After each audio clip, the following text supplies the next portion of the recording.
இலங்கையிலேயே GDP குறைஞ்ச நகரம்ன்றது cross domestic ப்ராடக்ட்ன்றது குறைஞ்ச நகரம் கிளிநொச்சி. ஆனால் அங்கே குடியாரர் கூட. அதோட எங்கள்ட அமைச்சர் கூட சொல்லியிருக்கிறீர்கள், மத்திய மாநிலத்தில் இருக்க குடியாரை விட யாழ்ப்பாணத்தில் இருக்க குடியார் இப்போ கூடி போயிட்டாங்க. அப்படியும் சொல்லிக்கொண்டே உள்ளதையும் கொடுத்துருக்கீங்க. எப்ப இந்த வார் லிஸ்ட் வெளியால வேற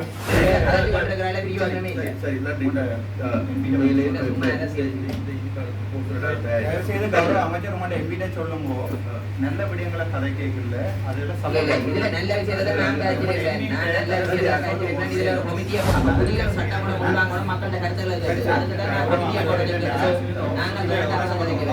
நான் உங்களுக்கு சப்போர்ட் பண்றதுதான். எப்பவுமே நான் உங்களுக்கு நல்ல விடயங்களை தான் சொல்றேன். அதை ஏதோ ஒன்று காண்டி குளர வேண்டுமாண்டு குளர வேண்டாம்னு சொல்லுங்க. இந்த ரஜீவன் நடத்தின எல்லா டிசிசி மீட்டிங்கும் நீங்க எடுத்து பாத்தீங்கன்னு சொன்னா அது நல்ல வடிவா நடத்தி இருக்கிறோம். சம்பந்தப்பட்ட ஆள் வந்து சும்மா தேவையில்லாம கற்றுக் மாவட்ட அபிவிருத்தி குழு கூட்டம் இது ஒரு மிகவும் முக்கியமான கூட்டமாகும். ஏனென்றால் நாங்கள் எங்களுடைய அரசாங்கம் கடந்த காலங்களிலிருந்து கூறி வருகின்ற எங்களுடைய கொள்கை பிரகடனத்துக்கு ஏற்ப இந்த நாட்டுக்கு அபிவிருத்திக்குள்ளாக்க வேண்டும். அதே போன்று கிராமங்களை நோக்கி நிதி பாய்ச்சலையும் செய்ய வேண்டும் என்கின்ற கருத்து. அதில் நாங்கள் பிரதானமாக எடுத்த நடவடிக்கைகள் ஒன்று கிளீன் ஸ்ரீலங்கா வேலை திட்டம், ரெண்டாவது வறுமை ஒழிப்பு வேலை திட்டம், மூன்றாவதாக டிஜிட்டலைசேஷன் என்கின்ற வேலை. அப்போ இந்த மூன்று வேலை திட்டமானது இந்த நாட்டினுடைய தலைவிதியை முற்றும் முழுதாக மாற்றிருக்கின்ற வேலை திட்டங்களாகும். அப்போ அந்த வேலை திட்டங்களை நாங்கள் கடந்த காலங்களில் முன்மொழிந்திருந்த போது கூட அவைகளை நடைமுறை சாத்தியப்படுத்துவதற்கான அன்றைய கால கடந்த 3 மாதங்களாக எங்களுக்கு முடியாது. அதற்கான காரணம் தான் என்னன்னு கேட்ட வேறு எதுவும் அதுகளுக்கான நிதி ஒதுக்கீடுகள் இருக்கவில்லை. அந்த நேரத்தில் இப்பொழுது வரவு செலவு திட்டம் முடிந்திருக்கின்றது. இந்த வரவு செலவு திட்டத்தில் பெரும் தொகையான நிதி கிராமங்களை நோக்கி முன்வர இருக்கின்றது. அப்ப இம்முறை நாங்கள் தேடி பார்க்கின்ற பொழுது இந்த நாட்டினுடைய பிரதானமான முதலீட்டாளர் வேறு யாருன்னா அரசாங்கம். அப்ப அந்த அரசாங்கத்தின் கீழ் மக்களுக்கான பெரிய முதலீடு ஒன்று செய்திருக்கிறது. அப்ப அந்த முதலீட்டு தொகைகளை இவ்வருட இறுதிக்குள் இவைகளை செய்து முடிக்க வேண்டும் என்கின்ற தீர்மானத்தை எடுக்க வேண்டிய தேவை எங்களுக்கு. அதன் அடிப்படையில் நாடு தழுவிய ரீதியாக மாவட்ட அமைச்சர் கூட்டங்களை நடாத்தி, ஏனென்றால் அடுத்து வருகின்ற 2 மாதங்கள் என்பது தேர்தல் மாதம். அப்ப தேர்தல் காரணமாக இனிவரும் காலங்களில் எங்களுக்கு மாவட்ட அமைச்சர் குழு கூட்டங்கள் நடத்த முடியாது, சட்டப்படி முடியாது, தேர்தல் சட்டப்படி. ஆகவே இன்று எங்களுக்கு தேவை இருந்தது கிளிநொச்சி மாவட்டத்திற்கான எங்களுடைய சகல விதமான செயல்பாட்டு வேலை திட்டங்களுக்குமான அனுமதியை பெற்றுக் கொள்வதற்கான கூட்டமே இன்றைக்கு இந்த அபிவிருத்தி குழு கூட்டம்.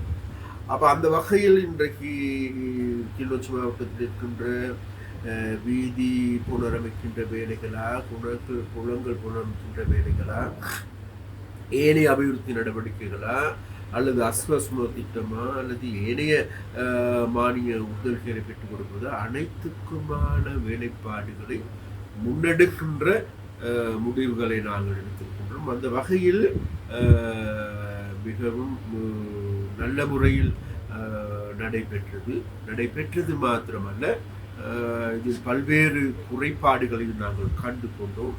விசேடமாக எங்களுக்கெல்லாம் பேசுபடு பொருளாக இருக்கின்ற விசேடமாக பார் கோவிட் வழங்கிய இது சம்பந்தமான பிரச்சனை பேசப்பட்டது. அது மாத்திரமல்ல, மக்களால் எதிர்க்கப்படுகின்ற இடங்களில் இன்னமும் பார்கள் இயங்குகின்ற நிலை காணக்கூடியதாக இருக்கின்றது. அதற்கு தொடர்ச்சியான மக்களுடைய எதிர்ப்பையும் இன்றைக்கு காணக்கூடியதாக இருக்கு. அதனால் அவ்விடத்திலிருந்து வேறு இடங்களுக்கு இடமாற்றம் செய்யுங்கள் என்கின்ற கோரிக்கை மக்கள் மத்தியில் வந்திருக்கின்றது. அதுவும் கூட இன்றைக்கு கூடுதலாக ஆராயப்பட்டது. அது மாத்திரமல்ல, அதே போன்று மண் அகழ்வு சம்பந்தமான பிரச்சனை பேசப்பட்டது. மண் அகழ்வின் காரணமாக இன்றைக்கு 150க்கு அதிகமான வழக்குகள் விஷயமாக டிப்பர் வாகனங்களை கைது செய்யப்பட்டிருக்கின்றது. அதற்கான நடவடிக்கை எடுக்க வேண்டும் என்று போலீசாரும் கூட கேட்டுக்கொண்டார்கள். அப்ப அந்த நிலைமைகளுக்கு ஏற்ப எதிர்வரும் காலங்கள் சட்டவிரோதமாக எங்களுடைய வளங்களை கொள்ளையடிக்கின்றவர்களுக்கு எதிராக நடவடிக்கை எடுக்க வேண்டும் என்று நாங்கள் தீர்மானித்திருக்கிறோம். அந்த வகையில் வழக்கு தாக்கல் செய்யப்பட்டிருக்குமாக இருந்தால் 150க்கும் அதிகமான டிப்பர்கள், அந்த டிப்பர்களுக்கான இனிமேல் அனுமதி கொடுக்க கூடாது என இந்த மாவட்ட அபிவிருத்தி குழு கூட்டத்தில் முடிவு செய்யப்பட்டிருக்கும். ஏனென்றால் அவர்கள் செய்வது சட்டவிரோதமான செயற்பாடு. அதனால் சட்டவிரோதமான செயற்பாடுகளை தடுத்து நிறுத்துவதற்கு, ஏனென்றால் எங்களுடைய வளங்களை கொள்ளை அடிப்பது யார் என்ற பார்க்கின்ற பொழுது வேறு யாருமே எங்களுடைய ஆகும். அதனால் இவர்களுக்கு தெரியவில்லை என்றால் அவர்களுக்கே புரிகின்ற பாஷையிலே இதற்கான நடவடிக்கை எடுக்க வேண்டும் என்பதுதான் எங்களுடைய நிலைப்பாடு. அந்த வகையில் நாங்கள் இதற்கான நடவடிக்கைகளை, அதே போன்று இவர்களுக்கான அனுமதி பத்திரங்களை தடை செய்வதற்கான நடவடிக்கை எடுக்க வேண்டும் என நாங்கள் முடிவு செய்திருக்கின்றோம். அதே போன்று எங்களுக்கு எல்லோருக்குமே தெரியும், விசேடமாக கிளிநொச்சி மத்திய மகா வித்தியாலயத்தின் ஊடாக செல்லுகின்ற இராணுவ முகாமுக்கு அப்பாலாக இருக்கின்ற விளையாட்டு திடல் எங்களுடையது, மாணவர்களுடையது. அப்போ அந்த விளையாட்டு திடலுக்கு செல்வதற்கோ அல்லது எங்களுடைய பாடசாலைகளுக்கு போதுமான வளங்களை பயன்படுத்திக் கொள்வதற்கு முடியாத நிலைமை இருக்கின்றது. அந்த இதுவும் இன்றைக்கு பேசப்பட்டது. அதனால் நாங்கள் பார்க்கின்றோம், எதிர்வரும் காலங்களில் பாடசாலை மாணவர்களுக்கு அல்லது பாடசாலைகளுக்கு தேவையான காணியை விட்டு கொடுப்பதற்கு ஒரு இணக்கப்பாட்டுக்கு வருவதற்கு நாங்கள் உயர் அதிகாரிகளோடு பேசுவதற்கும் நாங்கள் முடிவு செய்திருக்கிறோம். அதற்கான தீர்மானமும் இன்று நிறைவேற்றப்பட்டது. அதே போன்று புதிய ஒரு நகரத்தை உருவாக்குவதற்கு, அதாவது இண்டஸ்ட்ரியல் சோனாக மாற்றுகின்ற அறிவியல் நகரத்தை மாற்றுகின்றதுக்கு முன்மொழிவுகள் இன்றைக்கு கொண்டு வரப்பட்டிருக்கின்றது. அது மாத்திரமல்ல, பல குளங்களை புனரமைப்பதற்கு இன்றைக்கு எங்களுக்கு பெருந்தொகையான நிதி வந்திருக்கின்றது. உலக வங்கி, ஏசியன் டெவலப்மெண்ட் பேங்க்ல இருந்து எங்களுக்கான நிதி ஒதுக்கீடுகள் கிடைத்திருக்கின்றது. அந்த நிதி ஒதுக்கீடுகள் கிடைத்த போதிலும் கூட என்னமோ கடவுள் அனுமதி கொடுத்தாலும் கூட எங்களோட சாமியார்கள் அனுமதி கொடுக்காது போன்று இன்றைக்கு இந்த பிரச்சனைகள் இங்கு இருக்கின்ற வனவள திணைக்களம் அல்லது தொல்லியல் திணைக்களம் அல்லது மன்னகால் சம்பந்தமான திணைக்களங்களுக்கு இடையிலே போட்டியின் காரணமாக இவைகள் இழுபறியில் இருக்கின்றது. அதனால் அந்த இழுபறிக்கு முற்றுப்புள்ளி வைப்பதற்கு ஏதுவான நடவடிக்கைகளுக்கான முன்மொழிவும் இந்த கூட்டத்தில் எடுக்கப்பட்டது. அந்த வகையில் இன்றைக்கு அரசாங்கத்தால் ஒதுக்கீடு செய்யப்பட்டிருக்கின்ற நிதி மூலங்கள் அனைத்தையும் இந்த வருடத்துள்ளுக்கே பயன்படுத்துகின்ற வேலை திட்டத்தை வேகப்படுத்துவதற்கு, துரிதப்படுத்துவதற்கு ஏதுவான பல்வேறு நடவடிக்கைகள் முன்மொழிக்கப்பட்டது, பேசப்பட்டதற்கு இணங்க உரிய நிறுவனங்களுடைய அதிகாரிகள் கூட ஒரு இணக்கப்பாட்டுக்கும் வந்திருக்கின்றார்கள். நிச்சயமாக இவைகளை கூடுதலான கவனத்தை செலுத்தி இந்த மாவட்டத்தை வேகமாக அபிவிருத்தி அடைகின்ற மாவட்டமாக கொண்டு செல்கின்ற வேலைகளுக்கு நான் நினைக்கின்றேன் வந்திருந்த அதிகாரிகள் அனைவருமே அதற்கு பூர்ணமான ஒத்துழைப்பு தருவார்கள் என்ற நம்பிக்கை எங்களுக்கு இருக்கிறது. அந்த நம்பிக்கையின் அடிப்படையில் இன்று மிக நல்ல முறையில் சுமூகமாக இந்த கூட்டம் நிறைவேற்றது. அண்மையில் இந்திய மீனவர்கள் குறிப்பாக வவுனியாவில் கலந்துரையாடல் இடம்பெற்றது. அந்த கலந்துரையாடலில் தீர்வாகவே தமிழ் மக்களுக்கு வடக்கில் வாழ்ந்த மீனவர்களுக்கு தீர்வு கிடைக்கும் எட்டிய போதும் எந்த ஒரு தீர்மானம் எடுக்கப்படவில்லை. இதை பற்றி உங்களுக்கு கருத்து, அமைச்சர்களில் உங்களுக்கு கருத்து மீனவர்களுடைய செயற்பாடு என்பது நமது கடலை நாசமாக்குகின்ற வேலை. இதை நான் இந்தியாவுக்கு, தமிழ்நாட்டுக்கு சென்று சொன்னேன். நான் இந்திய கச்சத்தீவில் வச்சு இந்திய மீனவர்கள் செஞ்சு அங்கேயும் வச்சு சொன்னேன். பல ஊடகங்களுக்கும் சொல்லியிருக்கின்றேன். இந்திய அதிகாரிகள், இந்திய தூதுவரா, பிரதி தூதுவரா, இந்திய அதிகாரிகள் பலரும் சந்தித்து எல்லோரும் இதை எடுத்து கூறினேன். விசேடமாக பல்வெடுத்துறை போன்ற பருத்தித்துறை போன்ற பிரதேசங்களில் இருக்கின்ற மீனவர்கள் எங்கிட்ட கேட்கிறான், சார் இந்த இந்த அநியாயத்தை நிப்பாட்டுங்கோ, நிப்பாட்ட இல்லை என்று சொன்னா நாங்கெல்லாம் குடும்பமாக சென்று இதுல இந்த கடல்ல விழுந்து சாகும். அதுக்கு பிறகாவது நாளைக்கு எங்களோட பிள்ளைகளுக்காவது நிப்பாட்டுவார்களான்னு நாங்க அந்த அளவுக்கு தள்ளப்பட்டிருக்காங்க இன்றைக்கு எங்களுடைய மீனவர். இவ்வகரான நிலைமைக்கு தள்ளப்பட்டு இருக்கின்ற போது இந்திய அதிகாரிகள் எங்களை பார்த்து சொல்றாங்க, நீங்க மனிதாபிமான அடிப்படையில் நடந்து கொள்ளுங்கள். அவர்கள் வருகின்றார்கள், எங்களோட வள்ளங்களை உடைக்கின்றார்கள், வலைகளை அறுத்தறிகின்றார்கள். வல்வெடுத்துறை ஆக்கள் வலை அள்ளி கொண்டு வராங்க சார். இந்த 3 தடவை நாங்க எடுத்தோம், வலை அறுத்தறிஞ்சு போட்டு போயிட்டாங்க. லட்சக்கணக்கான பெருமதியான வலைகள். அப்ப இந்த எல்லாத்தையும் அழித்து போட்டு இங்க வந்து எங்களுடைய வளங்களை சூறையாடி கொண்டு போனதன் பிறகு போற வழியில சொல்லி கொண்டு போறாங்க, நாங்க தொப்புள் குடி உறவு. இதான் இந்தியாவோட எஜெண்டா. அப்ப இந்த அடிப்படையில நாங்க மிக தெளிவாக சொல்லுகின்ற ஒரு விடயம் இருக்குது, பேச்சுவார்த்தையின் ஊடாக இந்த பிரச்சனைகள் தீர்க்கப்படுமாக நாங்கள் 2 கையும் உயர்த்திற்கு தயார்னு சொல்லி நான் கட்சத்தை உள்ள சொன்னேன். ஆக நமக்கு எல்லாருக்கும் தெரியும், பல தடவைகள் பல வருடங்களாக இந்த பேச்சுவார்த்தை நடந்தது. இணக்கப்பாட்டு நேற்று அல்லது முதல் நாள் இங்கிருக்கின்ற மீனவர் சங்கங்களோடு அங்கிருக்கின்ற ஒரு சில மீனவர் சங்கங்களோடு பேசி இருப்பதாக தெரியும்.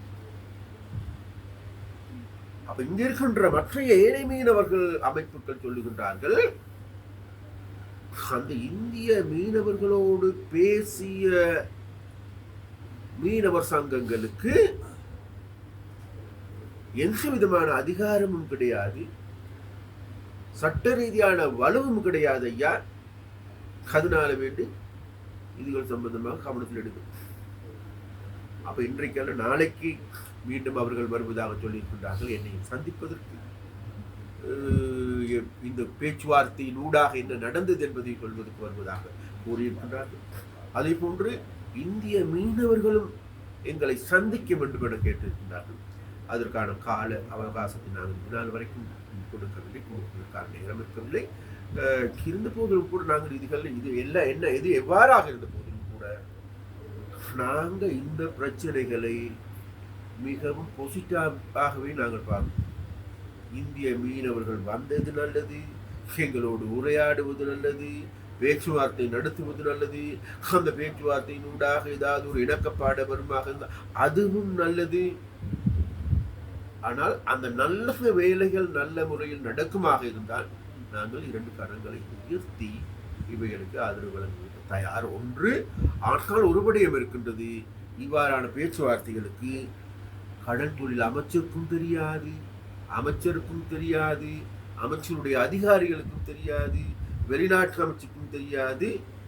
இவ்வாறு தெரியாத ஒரு பேச்சுவார்த்தை எந்த வழியில் சாத்தியப்படும் என்கின்ற கேள்வி எங்களுக்கு நோக்கும் மக்கள். அதை நாங்கள் கரிசனை எடுப்போம் என்பதை குறிப்பிட்டார். குறிப்பாக வவுனியா மற்ற எந்த ஒரு கடலும் இல்லை, ஆனால் அந்த பேச்சுவார்த்தை இடம்பெற்றிருக்கின்றது. குறிப்பாக வவுனியாவில் எந்த ஒரு கடலும் இல்லை, மீனவர்களும் இல்லை, ஆனால் குறிப்பாக அந்த பேச்சுவார்த்தை வவுனியாவில் தான் இடம்பெற்றிருக்கின்றது. இடம்பெற்ற இடத்தில் இடம்பெறவில்லை. இது வலுவில்லாத இது கடத்தொழிலாளர் சங்கம் என்றது இந்த சந்திச்ச கடத்தொழிலாளர் சங்கம் இல்லை, அதை நான் சொல்றதுக்கு வர இல்லை. இருக்கட்டப்ப எனக்கு இன்னைக்கு காலையில் கூட பல தொழிற்சங்கங்கள் கூட்டுறவு சங்கங்கள்லாம் பேசினாங்க. சார் நாங்கள் தான் இதில் பெரிய சங்கம் அப்படின்னு சொல்லி கொண்டு இருக்கிறாங்க. நான் சொன்னேன், அந்த சங்கம் இந்த சங்கம் இனிமேல் பிரிஞ்சிருக்க வேண்டாப்பா, இனிமேல் எல்லாருமே சேர்ந்து உண்மையிலேயே இந்த நமது இந்த இந்திய படகுகளுடைய ஆதிக்கம் ஏன்னா ஆக்கிரமிப்பு எதிராக செயல்படும் நான் விஷயமாக நாங்கள் எல்லாத்துக்கும் இருக்கோம். நான் எந்த சங்கத்தையும் அது கட்சி ரீதியாகவோ அல்லது தொழிற்சங்க ரீதியாகவோ அரசியல் ரீதியாக பார்க்கறதுலாம் கிடையாது. மீனவர்கள் எங்களுடைய இன்னைக்கு மீனவர்கள் பொறுப்பாக இருக்கிறவங்க நான் அந்த அடிப்படையில் தான் நான் பார்க்கணும், வேறு எதுவும் கிடையாது. இதுக்குரிய இதை வந்து மினிஸ்ட்ரியோட நீங்கள் கதை மற்றபடி நாங்கள் சரி நன்றி செய்து கௌரவ அமைச்சர் உங்களோட எம்பிட்ட சொல்லுங்க நல்ல விடயங்களை கதை கேட்கல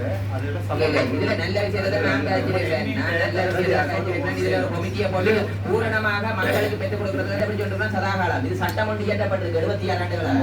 அப்ப புதிய சட்டம் கொண்டாங்கணும் மக்களோட கருத்துக்களை நான் உங்களுக்கு சப்போர்ட் பண்றதுதான். எப்பவுமே நான் உங்களுக்கு நல்ல விடயங்களை தான் சொல்றேன். அதை ஏதோ ஒன்று காண்டி குளர வேண்டுமான்றது குளர வேண்டாம்னு சொல்லுங்க. எல்லா ரஜீவன் நடத்தின எல்லா டிசிசி மீட்டிங்கும் நீங்க எடுத்து பாத்தீங்கன்னு சொன்னா அது நல்ல வடிவா நடத்தி இருக்கிறோம். சம்பந்தப்பட்ட ஆள் வந்து சும்மா தேவையில்லாம දැනුවත් ඒ දැනුවත් වෙච්ච අවස්ථාවේම අපි මේ සම්බන්ධයෙන් ඉරිගේෂන් ඩිපාර්ට්මන්ට් එක දැනුවත් කරා මේ ව්‍යාපෘතිය සම්බන්ධ විස්තර අපිට දෙන්න වන සංචේතනයන්ගේ මේ සඳහා අනුමැතිය ගන්න කියලා. ඒ යෝජනාව ක්‍රියාත්මක කරන දැන් මාස 5ක් ගත වෙලා තියෙන්නේ. මේ වෙනකොට අනුමැතිය අපිට ලබා දෙන්න තිබුණා. ඒ නිසා අපේ ව්‍යාපෘතිය නවත්තන්න සංවාදන කටයුත්තක් නිසා තමයි කරු එමෙතුමනි මේ ව්‍යාපෘතිය ඒ වෙලාවේ போய் சர்வே பிளான் அதாவது இங்கே கன்சல்டன்ட் செய்த சர்வே பிளான் ப்ரப்போசல் எஸ்டிமேட் எல்லாமே கொண்டு நாங்கள் அவங்க ஆஃபீஸில் நேராக வந்து டிஎஃப் போட்டு கொடுத்துருவோம். நாங்கள் තාක්ෂණික කරුණු ටික 3 மதுபான சாலைகள் அதில் வந்திருந்தது. அதில் முதலாவது ஆர்எஸ் ரெஸ்டாரண்ட். அது அந்த நான் நினைக்கிறேன் அந்த 100 சட்டம் சொல்லியிருந்தது 100 மீட்டருக்கு தான் இந்த ஒரு வழிபாட்டு தலமும் கல்வி ஸ்தாபனமும் வர முடியாது. அப்போ அதில் ஒரு கோவில் இருக்கு 25 மீட்டர் தான். அடுத்தது ப்ரீமியம் வாயின் ஷாப் அதில் 90 தான் 1000 இருக்கிறது 256 மீட்டர். அடுத்தது 3வது ரீச்சா ஆர்கானிக் ஃபார்ம் வாயின் ஷாப் அதிலே 200 மீட்டருக்கான தான் இருக்கிறது. பல டிஎஸ்ஓஸில் 3 விடயங்களை நாங்கள் பார்த்துருந்தாங்க. அடுத்தது கண்டாவளை பிரதேச செயலகத்திலே 4 வாயின் ஷாப் இருக்கிறது. 4ம் நாங்கள் அந்த 100 மீட்டருக்குள்ளே இந்த விதமான அந்த மேற்குறிப்பிட்ட 2 ஸ்தாபனங்கள் பொதுமக்களுடைய வீடுகள் இருக்கிறது. வழிபாட்டு தலங்களோ கல்வி ஸ்கூலியங்களோ அமையவில்லை. அடுத்தது கரைச்சி பிரதேச செயலகத்தில கிட்டத்தட்ட 13 வாயின் ஷாப் இருக்குது. அந்த படம் மார்க் பண்ணியிருக்கிறோம். அதில் முதலாவது எஸ்கேஜி வாயின் ஷாப் கிளாஸாக இருக்கிறது. அது சென்ட் தெரேசா ஸ்கூல் இருக்குது. ஆனால் அது 200 மீட்டருக்குள்ள இருக்கின்றது. அதே மாதிரி சர்ச் ஒன்று இருக்குது 220 மீட்டர். அதே மாதிரி A9 வாயின் ஷாப் இருக்கின்றது. அது சென்ட் தெரேசா ஸ்கூல் 250 மீட்டர் தாங்க இருக்குது. இப்படி நாங்கள் இதில் பார்த்ததில் ஒன்றே ஒன்று அடுத்த ஸ்லைடு கொடுப்போம்.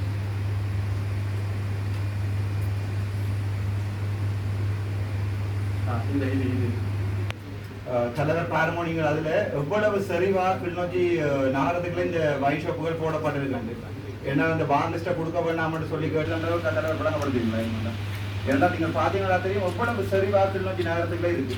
மற்றது உங்களுக்கு முக்கியமாக தெரியும் கிளிநொச்சி நகரம்ன்றது எங்கள்கிட்ட இலங்கையிலேயே ஜிடிபி குறைஞ்ச நகரம்ன்றது க்ராஸ் டொமெஸ்டிக் ப்ராடக்ட்ன்றது குறைஞ்ச நகரம் கிளிநொச்சி. ஆனால் அங்கே குடியாரர் கூட. அதோட எங்கள்ட அமைச்சர் கூட சொல்லியிருக்கிறீங்க மத்திய மாநிலத்தில் இருக்க குடியாரரை விட யாழ்ப்பாணத்தில் இருக்கிற குடியாரம் இப்போ கூடி போயிட்டாங்க. அப்படியும் சொல்லிக்கொண்டே குலத்தையும் கொடுத்துருக்கீங்க. எப்போ இந்த வார் லிஸ்ட் வெளியால வேறு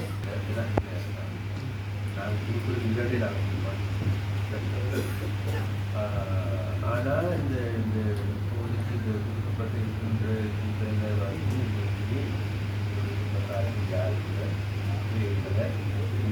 இருக்கும்.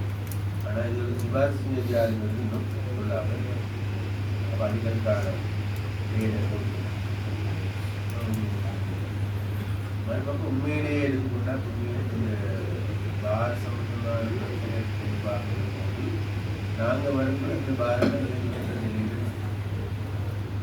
இயங்கும் நிலையில் இருக்கின்ற போது உண்மையிலே ஒரு கருத்து ஒரு பாரதிய இருக்கின்ற போது அதற்கு சட்டரீதியான அங்கீகாரத்தை பார்ப்பட்டால் இங்கிருக்கிற மருத்துவ எல்லாரும் சேர்த்து வழங்குவது. அப்போ அதை அந்த நம்பிக்கை அடிப்படையில் அவர்களும் ஒரு சில ரூபாய் முன்னேற்றம் செய்திருக்கிறார். அதன் பிறகு நாங்கள் வந்து இதுகளை இல்லாமல் கட்டிடியை அதனால விட அதுக்கெல்லாம் மீறியும் கூட ஒரு சில பார்கள் ஆரம்பிக்கப்பட்டு ஆனால் இன்னமும் அப்போ அதனால உண்மையிலேயே இந்த பார் நிலைகள் எல்லாம் வருகின்ற பொழுது உண்மையிலே நமக்கு பெரிய பெரிய சபைகள் இருக்கின்ற செயலாளர்களுக்கு ஏதாவது ஒரு அங்கீகாரத்தை கொடுத்து இருக்க வேண்டும். அப்போ அப்படியெல்லாம் கிலோமீட்டர் ரீதியாக அந்த அது என்ன மாதிரி அனுமதி கொடுத்துட்டு இருக்கலாம் தானே இப்ப என்னோட ஒரே ஒரு வார் ඉස්කෝල පල්ලි පන්සල් පූජනීය ස්ථාන හෝ පාසල් ඒ වගේ තැනකට මීටර් 100ක දුරක්. හරි එතකොට හොස්පිටල් මේකට අයිති වෙන්නේ නැහැ. එතකොට මේකේ තියෙන්නේ හොස්පිටල් එකට මීටර් 65ක් තියෙනවා කියලා. ඒක මේ ගණනය කිරීමක් කරන්නේ නැහැ. බාර් ලයිසන්ස් එකක් ස්ථාපිත කර දෙන්න බෑ කියන කාරණාවක් කියලා තියෙනවා. හැබැයි දැන් පත්තරවල වල මෙතමත් පෙන්නවා දැන් පත්තරවල ලෝක අවිල තියෙනවානේ. එතන ප්‍රදේශයේ ඉන්න ජනතාව ඔකට ප්‍රකාශ එල්ල කරලා තියෙනවා. ඒ කියන්නේ ඒගොල්ලෝට කැමති නැහැ කියලා ප්‍රොටෙස්ට් ඒවා කරලා තියෙනවා. ඒත් ඔබතුමාලා ඒක ரெக்கமெண்ட் ஃபார்வர்ட் කරලා තියෙනවා. ඒක ගැන අපි නේද பொதுமக்களுடைய பிரச்சனை இல்லை என்று சொல்லி தாங்க ரிப்போர்ட் கொடுக்கப்பட்டதால அந்த லைசன்ஸ் வழங்கப்பட்டதாகவும் இப்போது பொதுமக்கள் வந்து ஆர்ப்பாட்டம் செய்கிறதால ஒன்று செய்யலாம்னு தங்களுக்கு அந்த கொடுக்கப்பட்ட இதை கேன்சல் பண்ணிடலாம். டெம்பரரியாக பிளாக் பண்ணி வச்சிருந்தால் அதை வந்து அவர் அந்த உரிமையாளர் வழக்க போட்டு வெண்ட சந்தர்ப்பங்கள் 3க்கு மேலே கொழும்புடைய தன்னுடைய அனுபவத்தில் இருக்குன்னு சொல்கிறார். நான் எங்கள் இது சம்பந்தமாக ஆளுநரும் அமைச்சரும் ஏதாவது ஒரு முக்கியமான முடிவொன்று எடுத்து கேபினெட்டுக்கு அனுப்பிவிடுவதை கேன்சல் பண்ணி அரசியல் நூறு அரசியல் நாங்கள் அடுத்தடுத்த ஸ்லைடு போடாமல் I don't know how many teams are there. There's a 3 or 4. Sir, Honorable Minister, I want to speak about checkpoint. Orion பிரதேசிய மணலை தராங்கள் அதுக்கு செக் பாயிண்ட் கட்டாயம் போடணும் என்பது இங்கு வற்புறுத்தல். அடுத்த விஷயம் சில இந்த நீர்ப்பாசனத்தில் கௌரவ அமைச்சர் கௌரவ அதிஉத்தம ஜனாதிபதி இவர்கள் எல்லாரும் எங்களுக்கு கொஞ்சம் ஊரியா பிரதேசத்துக்கு தண்ணீர் இருந்ததுக்கு நாங்கள் நன்றி தெரிவிக்கின்றோம், பாராட்டு